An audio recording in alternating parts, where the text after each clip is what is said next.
Welcome to IU Counseling and Psychological Services online webinar series. We're so glad you want to improve your wellness by learning how to improve your sleep today. There are 4 things you will get out of this workshop. First, we'll start with the basics of how much sleep you need to feel at your best, and then help you learn how your current sleep habits could be negatively impacting both your mental and physical health. Next, we'll teach you lots and lots of strategies that you can start using today. And last, we'll put all of this together to help you create a personalized plan to start working on improving your sleep tonight. In order for you to get the most out of our workshop, you'll need about 45 minutes so that you can listen and understand all of the pieces of information that you need to know. You'll also need a pen and piece of paper to answer a few questions along the way so that you can develop your personalized action plan.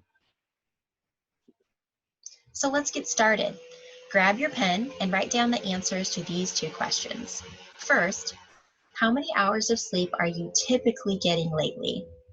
Not the best night or the worst night, but how many hours are you typically sleeping? Second, if you take naps, write down how long those naps usually last. Go ahead and pause the workshop and write down your answers.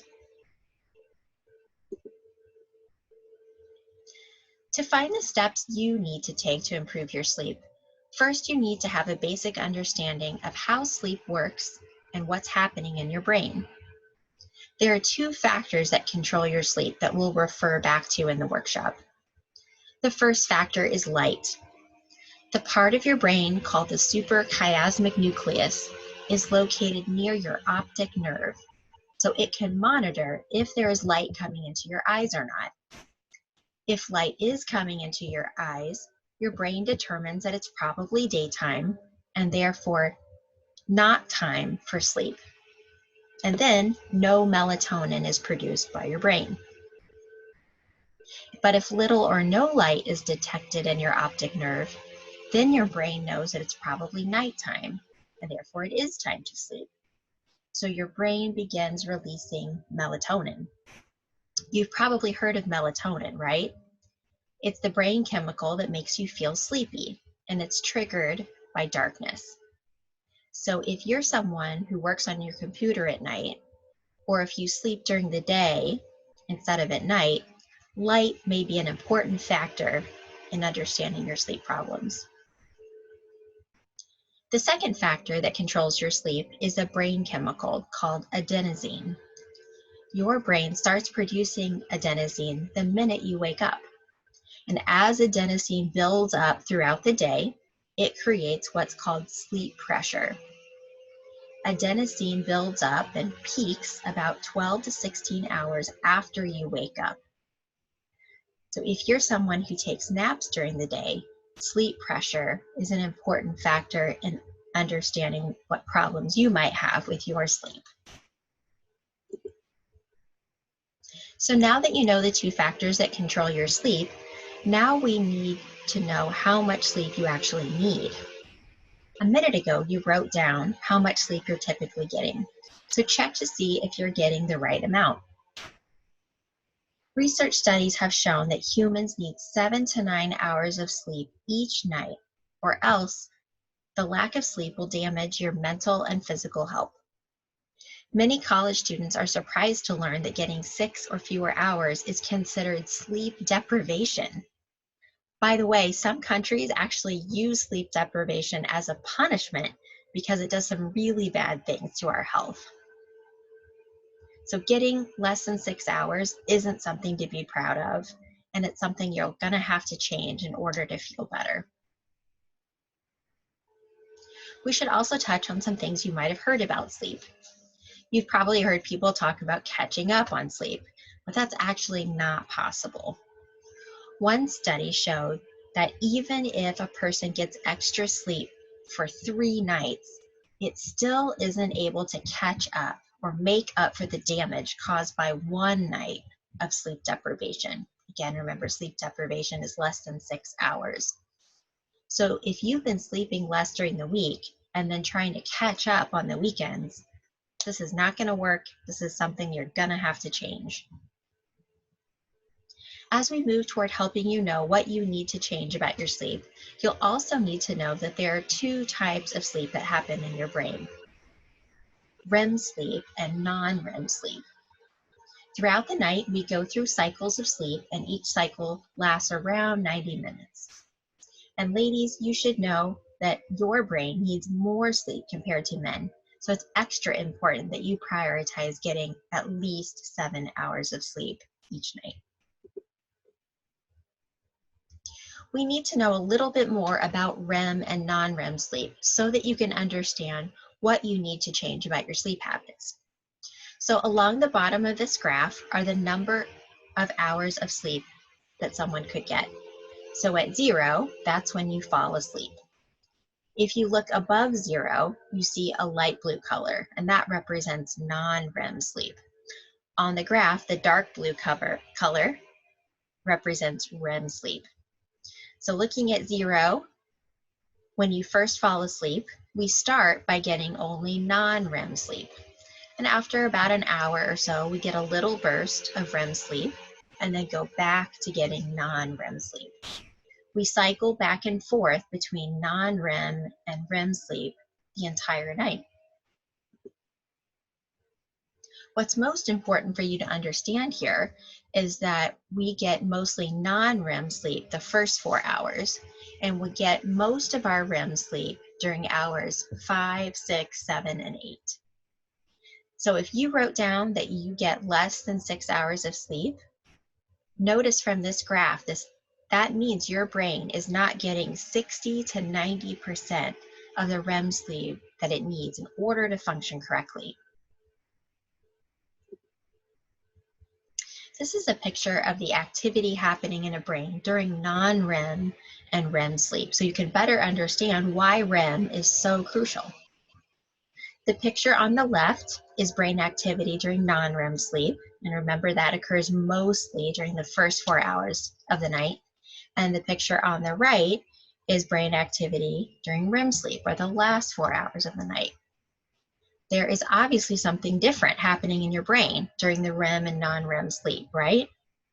So if you're sleeping fewer than 7 hours, you're getting very little REM sleep, and there are different things not happening in your brain and missing out on them. Now let's switch gears and start working on understanding the troubles that you're having and what could be causing them. Go ahead and grab your pen and paper and write down the type of sleep problems that you're experiencing. For example, maybe you're having trouble falling asleep at night. Maybe you're waking up during the night, or you're waking up before your alarm in the morning. Maybe you're feeling sleepy during the day. Pause this workshop to write down your answers.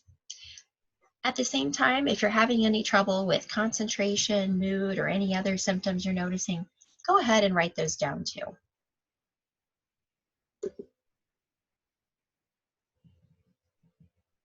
So if you wrote down that you get less than 7 hours of sleep, even if this only happens once or twice per week, I'm going to try to convince you why you need to prioritize getting at least 7 hours every single night and the ways that it's going to benefit you.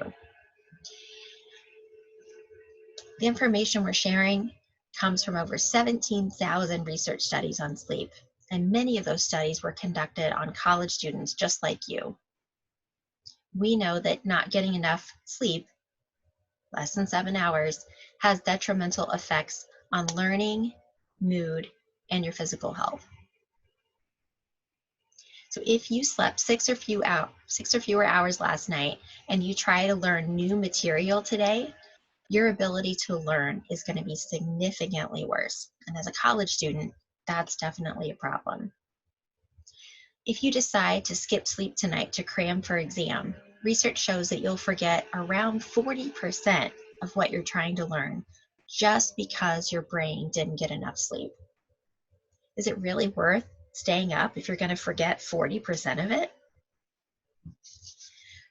Research studies also show that making sure you get enough sleep after you learn new material helps you remember it better or consolidate learning. That's probably going to help you get some better grades, right?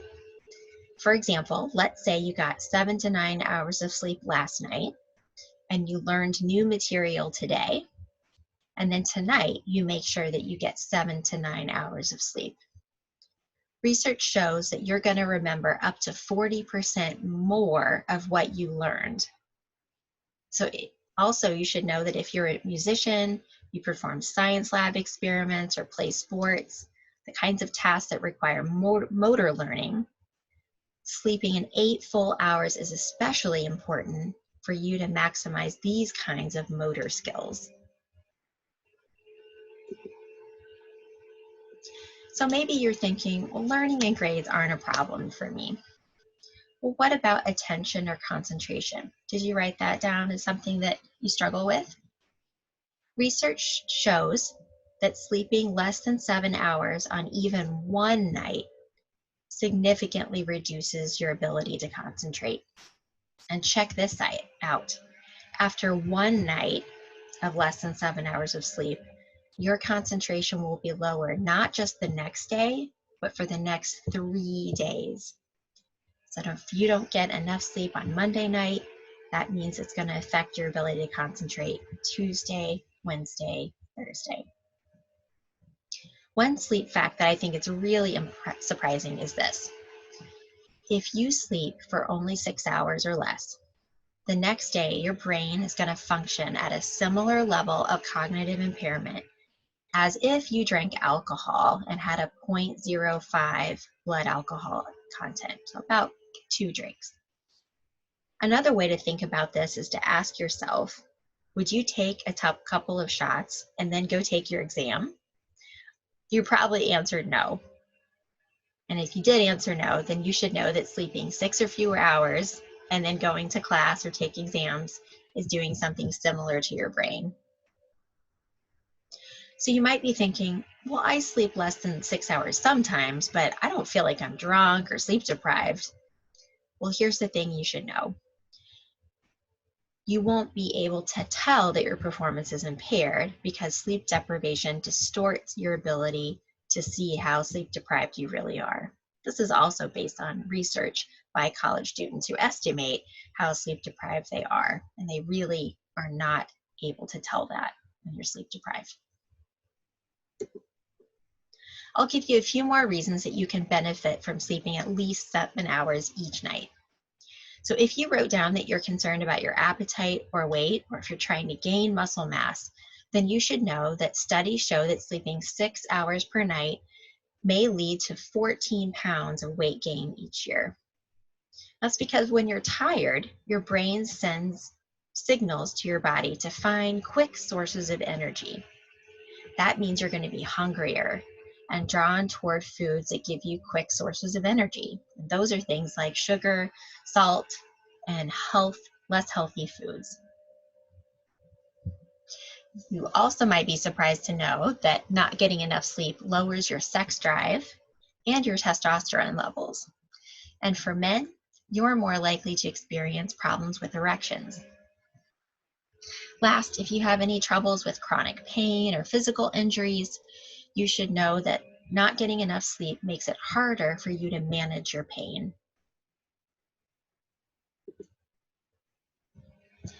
Maybe you wrote down that you're concerned about stress, anxiety, or depression.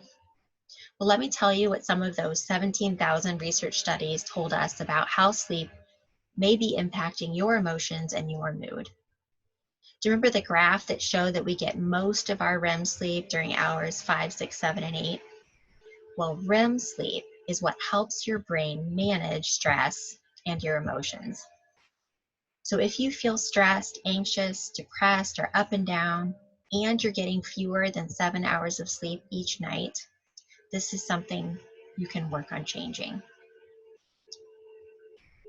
If you sleep less than 7 hours tonight, tomorrow, your body will have more of a chemical called cortisol, and that's a stress hormone. That's part of why we feel more stressed.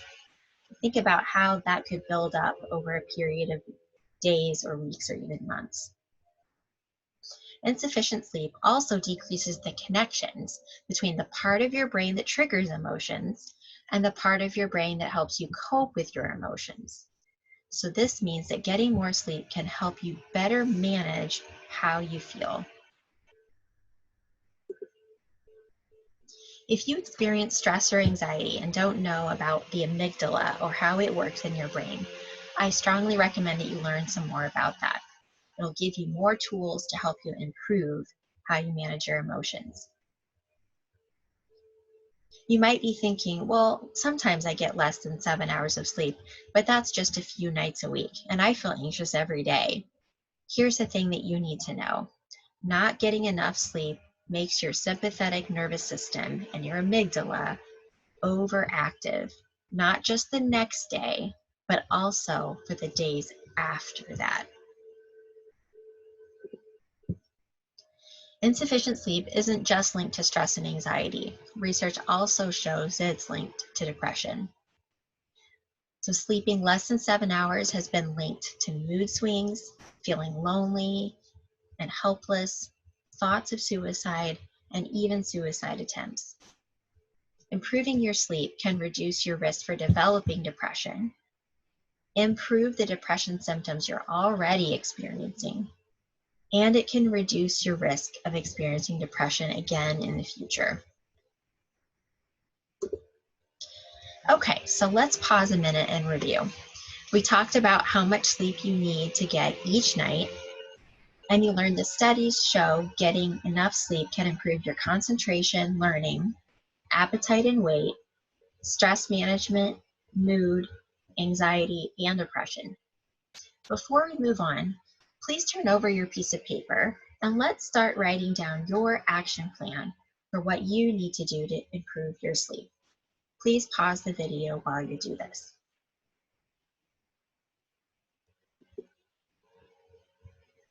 For the rest of the workshop, we'll add more strategies to your action plan. So keep it next to you and jot down strategies to try out. You might have thought about trying sleep medication. Medication is not recommended as the first thing to try for several reasons. First, it's been shown to be less effective than treatments called sleep hygiene and CBT, or cognitive behavioral therapy for insomnia. And we'll talk about those later. Second, studies show that prescription sleep medications on average only add about 3 to 34 minutes of sleep, and they can have some pretty crummy side effects. Well, what about over-the-counter sleep medications and herbal supplements? We see those advertised all the time. Studies on melatonin show that it can help with jet lag, and it's been shown to help improve sleep for elderly adults. But the research has not shown it to be effective for other age groups. The other thing you should know about sleep medications and herbal remedies that are over the counter is that the FDA doesn't oversee these medications on the shelf. So there's really no way of knowing if the pill you're buying actually contains that melatonin or herb, or if the dose or concentration is even correct. And when it comes to melatonin, the dose actually is very important to get right. So buyer beware. If you use caffeine, here are some things that you need to know about how it could impact your sleep.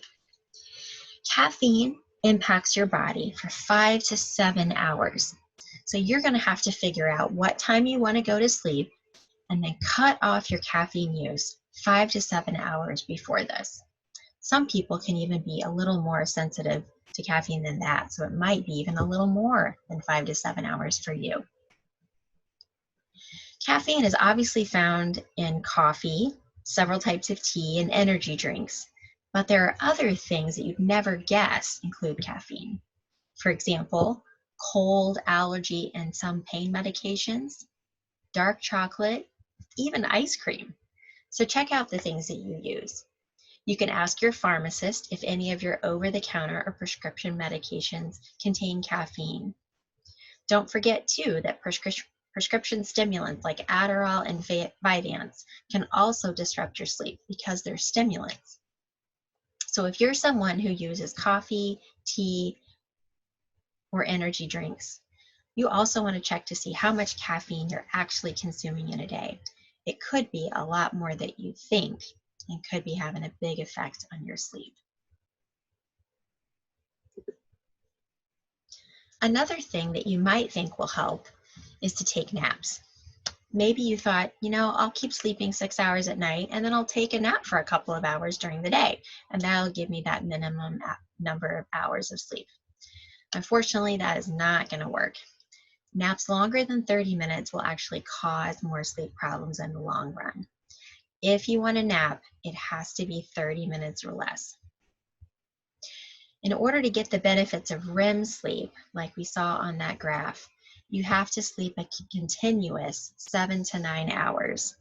You can't sleep 6 hours at night and then take a nap during the day and pick up where you left off on that graph. You have to start all the way back over again. Also, you should know that naps disrupt sleep pressure, one of those 2 factors that control your sleep.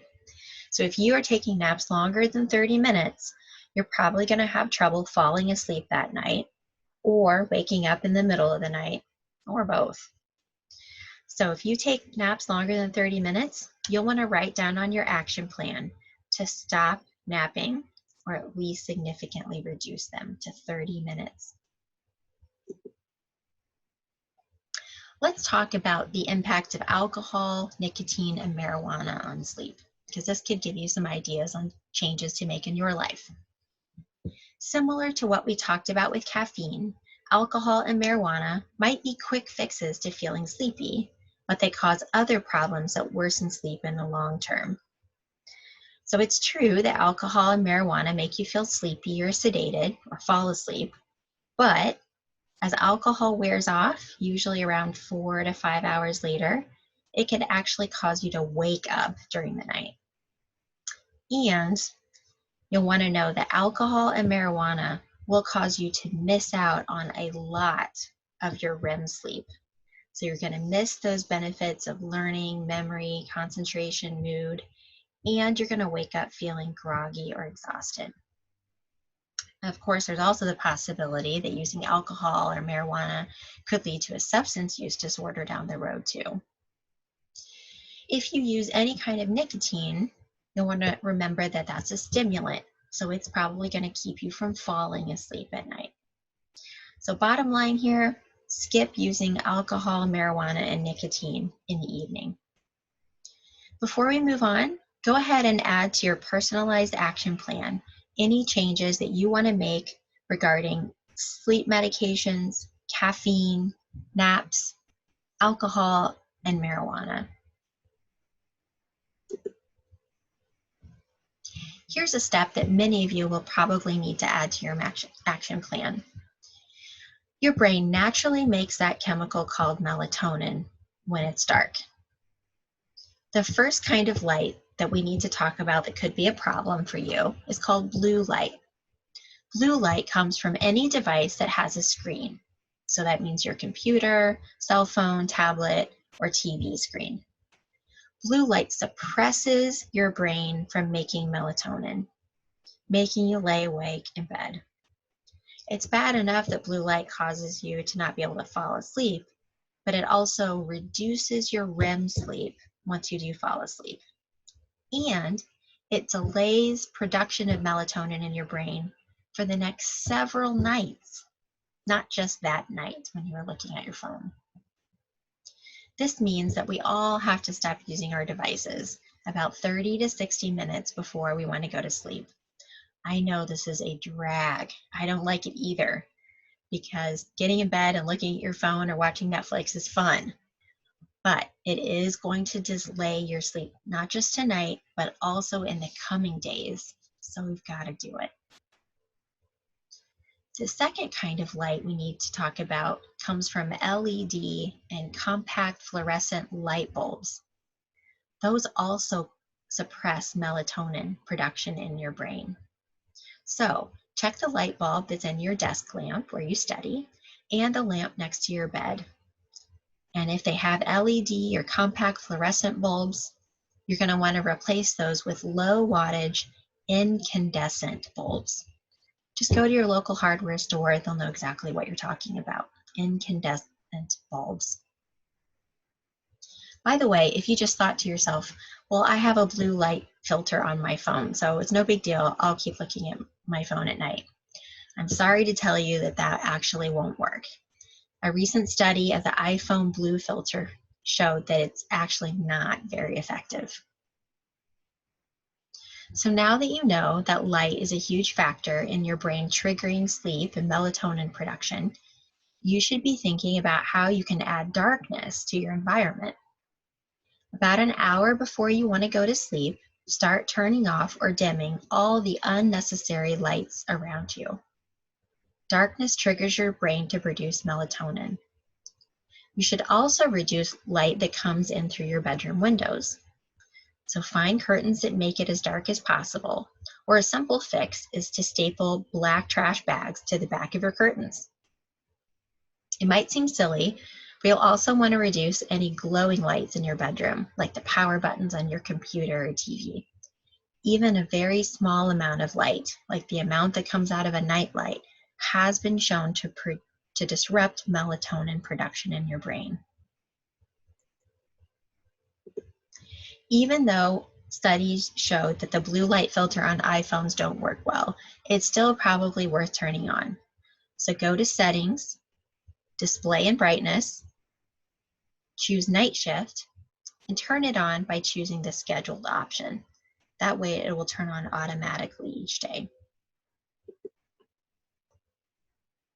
Let's talk now about some strategies to try if one of the problems you're having is waking up during the night.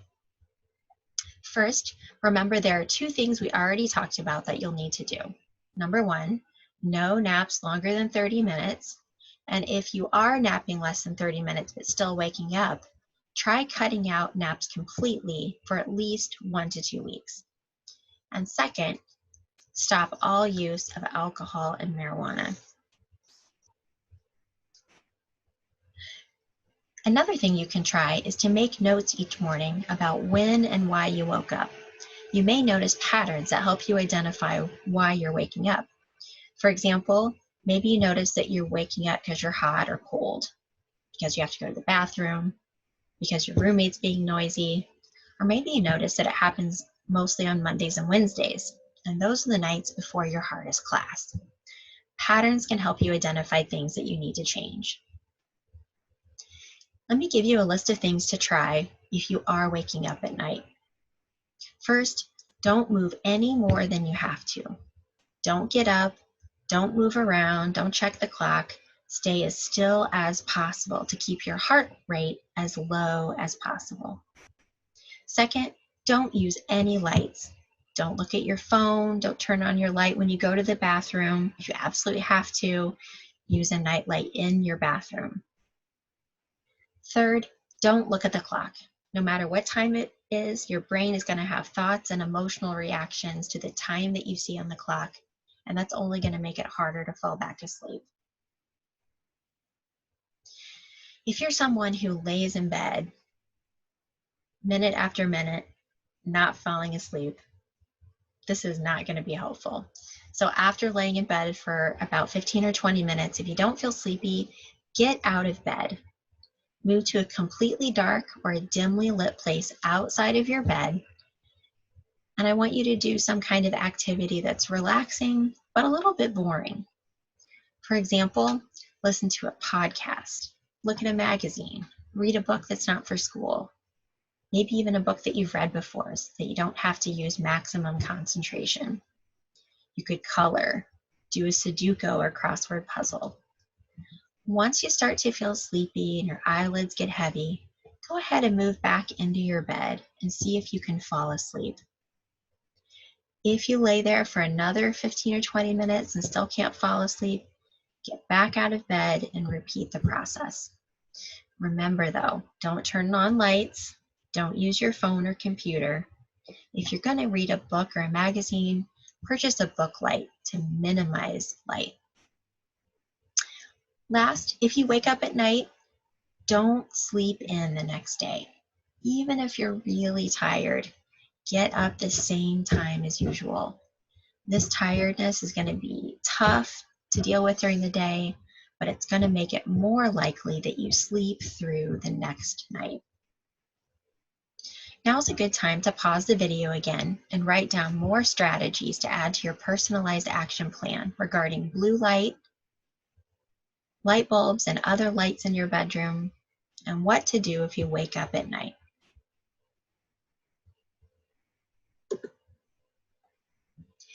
Here's a list of more strategies that can help. Besides blue light, a consistent schedule is the #1 thing that I see help college students. You need to follow a consistent wake up and go to sleep time each day. The schedule can't vary by more than 1 hour from day to day. And this might be really hard to change if you have a Monday, Wednesday class schedule that's different from your Tuesday, Thursday schedule. Very often students want to sleep in when they have like classes a couple days a week. But if you do that, it'll be much harder to fall asleep. Second, temperature in your bedroom is really important. Temperatures between 60 and 65 degrees Fahrenheit or 15 and 18 degrees Celsius is necessary and optimal for sleep. So purchase a cheap thermometer to measure your bedroom temperature. And you may need to buy a fan or even a window air conditioner. Our body is built to sleep much better on the cooler side rather than the warm side. So always err in that direction. #3, use a routine before bed. Routine creates a transition period where you can slow down your mind from whatever studying you were just doing and lower your heart rate, all of which can move you closer to sleep. 20 and 30 minutes is really all you need. So identify a couple of wind down activities that you can do, maybe yoga poses, stretching, coloring, crafts, or reading for fun. Or you could pack your backpack for tomorrow. Make a to-do list to get some things off your mind. Listen to your favorite wind down music. Or try progressive muscle relaxation if your body feels tense. Or diaphragmatic breathing if your mind feels wound up. Just don't do any physical exercise, aerobic exercise in your bedtime routine. #4 might sound silly, but research studies have shown that shifting your body's temperature, your core temperature, by a couple of degrees triggers sleepiness. The easiest way for you to do this is to take a hot shower or bath about an hour before you want to fall asleep. The shower will increase your body's core temperature, and then after you get out, your core temperature will lower back to the air temperature. And as it comes back down, you'll notice sleepiness. Other studies have shown that warming up your hands and feet can also help. Just remember, you can't look directly at any kind of screen, so no watching Netflix or FaceTiming with your friend 30 to 60 minutes before you sleep. If you're using an app for any of your wind down activities, just be sure to turn your phone over so that the light isn't coming out of it.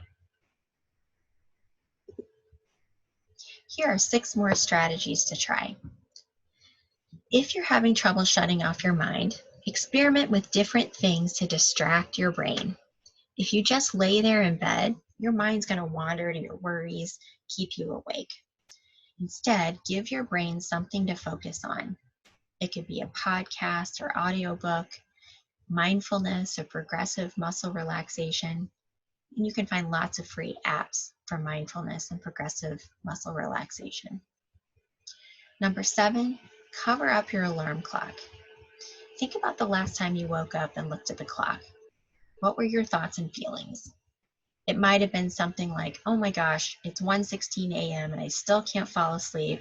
I'm going to be so tired tomorrow. And you're going to feel frustrated or maybe worried. These thoughts about the time and their associated feelings probably going to make it harder for you to sleep. So don't look at the clock.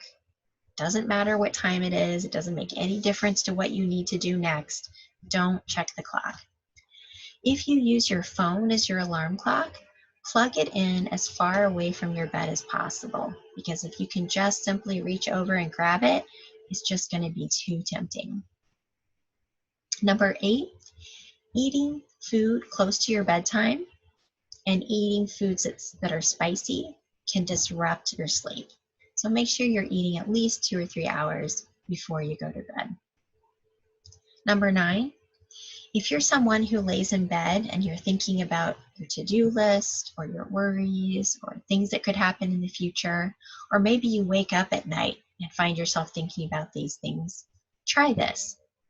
Make your to-do list or write down your worries before you go to bed or when you wake up at night. It might sound silly, but putting those things down on paper can help your brain let go of thinking about them and allow it to focus on sleep. Number 10, just like we talked about with waking up at night, don't stay in bed more than 20 minutes if you feel wide awake. Get out of bed, sit somewhere that's dim or dark, and do some kind of relaxing but a little bit boring activity. We don't want you excited and wanting to stay awake any longer. That's why it needs to be a little bit boring. Number 11, don't exercise at least 2 or 3 hours before bed. Gentle stretching and yoga is fine, but anything that gets your heart rate up is going to counter effect what we need to happen. Your heart rate needs to go down in order to sleep. So exercise would make it go up. It's recommended that you do exercise other times of the day in order to improve your sleep because it can make you feel more tired, it can stretch your tense muscles, and help you manage stress. Just don't do it 2 to 3 hours before sleep. So I mentioned progressive muscle relaxation as a strategy to try as part of your bedtime routine or if you wake up at night. Progressive muscle relaxation is really good to do if you feel physically tense or if your muscles feel tight. It's a step-by-step process of tightening and then relaxing muscles in each part of your body. It's a great way to distract your mind and to help your body relax at the same time. You can find lots of guided progressive muscle relaxation exercises on YouTubes or apps, but again, just don't watch the screen. You can also find this on WellTrack, which you can use for free if you're an IU student. Go to indiana.welltrack.com. Simply create an account using your IU email address. Answer a couple of quick questions about the symptoms that you're having, and then go to the tools section. Let's pause one last time for you to add any of those 11 strategies to your personalized action plan. I want to leave you with a few resources that can help you put your plan into action. First, I recommend downloading the Sleep Diary from the National Sleep Foundation. It will help you track the different things that we talked about, like number of hours of sleep, naps, caffeine use, and blue light.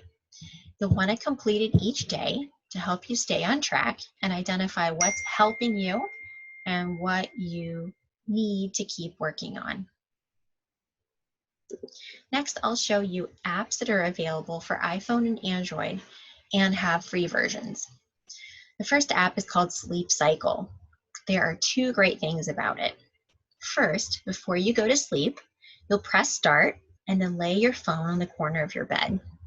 Throughout the night, the app will monitor your movement in bed as a rough indicator of whether you're awake, asleep, or in deep sleep, which is likely REM sleep. In the morning, you can review that graph of your sleep, and that graph could help you identify patterns for when or why you're waking up and why your sleep doesn't feel restful. Second, the app uses that movement estimate to determine the best time for you to wake up in the morning so you can feel less groggy when you wake up. Simply enter the time that you want to wake up, and the app will wake you up within a 20-minute window of your wake up time. So for example, if you want to wake up at 7:30, the app will wake you up between 7:10 and 7:30 based on the time that you're showing the most movement and therefore the closest to being awake already. You can also link the app to your Apple Watch, monitor your heart rate and snoring, do their sleep school course, and you can share your graph with your healthcare provider to talk more about sleep. Next is the CBTI Coach app. Again, Cognitive Behavioral Therapy for Insomnia is what CBTI stands for. And research studies have shown that CBTI, along with sleep hygiene, are the most effective ways to improve your sleep. So check out the great tools in this app. If you're someone who has trouble waking up or hearing your alarm in the morning, you might want to try out Alarmy. It has several options of things that you have to do in order to turn off the alarm. For example, you have to shake your phone in a specific way. You have to correctly complete a bunch of math problems. You could choose to have to walk a specific number of steps or to take a photo of a place that you preset, like your refrigerator. It's definitely worth a try. Here's another thing to try, but this one's not an app. You can use wakeup.io to wake yourself up with a phone call. If you want to learn more about sleep and the strategy that we talked about, try these two books, The Sleep Revolution by Arianna Huffington, or more recently, Why We Sleep by Dr. Matthew Walker, who's a professor of neuroscience and psychology. Dr. Walker has also been featured on several podcasts, so you could listen to those while you fall asleep. Once you try these strategies out, if you don't see the changes that you hoped for, or if your symptoms are worsening, please talk to any kind of healthcare provider. The IU Health Center on campus is a resource that you can use too. We have doctors and nurses on the second and third floors, and counselors and psychiatrists on the third and fourth floors. CAPS counselors also have offices outside of the health center on campus. We want you to find a counselor who you feel comfortable seeing, so you can check out our bios and backgrounds on our website. Notice that our counselors also offer services in other languages. By law, counseling is confidential for anyone over age 18, except for a few exceptions of harm, which the counselor will talk to you about at the beginning of your first visit and answer any questions that you have. IU students get 2 free CAPS visits each semester, and you can call to schedule your first 30-minute appointment, which is called CAPS Now. You'll also want to know that CAPS has an after-hours crisis telephone line. The CAPS Let's Talk program is another way that you can talk to us about sleep or any other problem you're having. Stop by any of our Let's Talk Now locations for a quick free conversation, or you can call CAPS to schedule a formal counseling appointment that's located at our Let's Talk locations on campus. Let's Talk services are located at IU Cultural Centers, the Office of International Student Services, and elsewhere. Check the link for our current locations.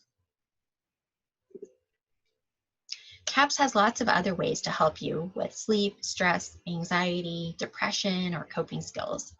Call us to find out about our 3-week workshops, or drop in for our free workshops on mindfulness or topics like stress management, adjustment, procrastination, and lots more. We also offer group counseling on lots and lots of topics. I'll mention 2 other services that could help you or a friend. First, the Sexual Assault Crisis Service is a special part of CAPS with counselors who work with IU students of all gender identities who've experienced any kind of sexual violence. Those services are free and confidential and include a 24-hour crisis line. And finally, there's another great counseling service on campus called the Center for Human Growth. It's located in the School of Education, and it's a great option for students, especially because they have evening hours. Thank you for joining CAPS for this workshop. Check out the other great online workshops that we offer. If you'd like to get a once-a-month email to tell you about workshops like this, Send us a blank email to the address on your screen. Good luck using your personalized action plan tonight, and sweet dreams.